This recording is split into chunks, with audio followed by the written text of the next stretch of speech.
សួស្តីអ្នកនរគ្នាខ្ញុំបាទស្រីមិញហូ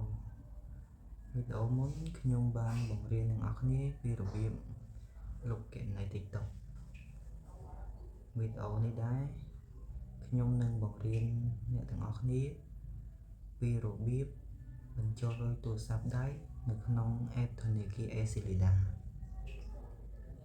បាទវីដេអូនេះដែរសម្រាប់អ្នកដែលចេះហើយអាចអរំលងបានសម្រាប់បងប្អូនដែលថ្មីហើយមិនទាន់ចេះប្រើ app Acleda និងមិនទាន់ចេះបញ្ចូលលុយនៅក្នុងធនាគារ Acleda អាចមើលវីដេអូនេះបានខ្ញុំនឹងបញ្យល់អ្នកទាំងអស់គ្នាមួយដំណាក់កាលឲ្យច្បាស់ឲ្យបងប្អូនទៅធ្វើតាមហើយទទួលបានជោគជ័យបាទអញ្ចឹងសម្រាប់អ្នកដែលមកថ្មីកុំភ្លេចជួយ like share និង subscribe រូបកណ្ដឹងដើម្បីទទួលបានវីដេអូថ្មីដែលខ្ញុំបង្រៀនទៅចូលទៅក្នុងទូរស័ព្ទដៃបងប្អូនមុនគេតោះអញ្ចឹងកុំឲ្យខាតពេលយូរចូលទៅកាន់ទូរស័ព្ទដៃយើងទាំងអស់គ្នាដើម្បីមើលពីវីដេអូដែលខ្ញុំបង្រៀនពីរបៀបបញ្ចូលលុយតោះបាទជាដំបូងយើងចូលទៅក្នុង app Acleda យើងមក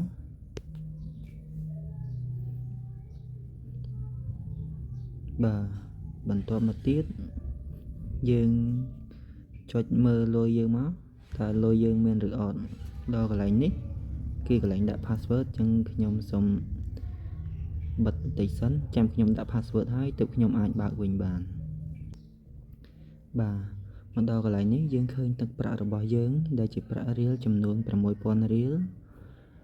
ចំណែកឯប្រាក់ដុល្លារវិញមាន$10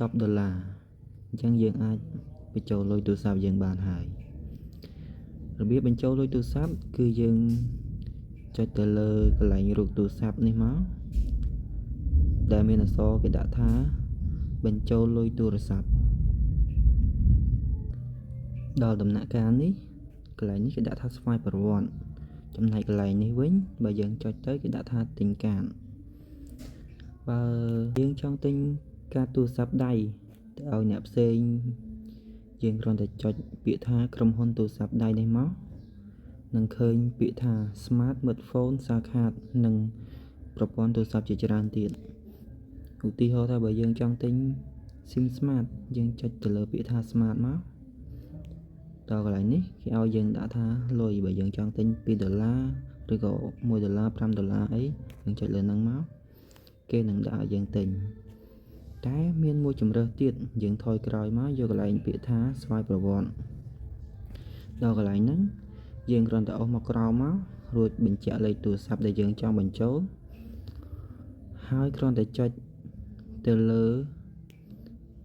ទឹកប្រាក់ដែលយើងចង់បញ្ចូលនេះមក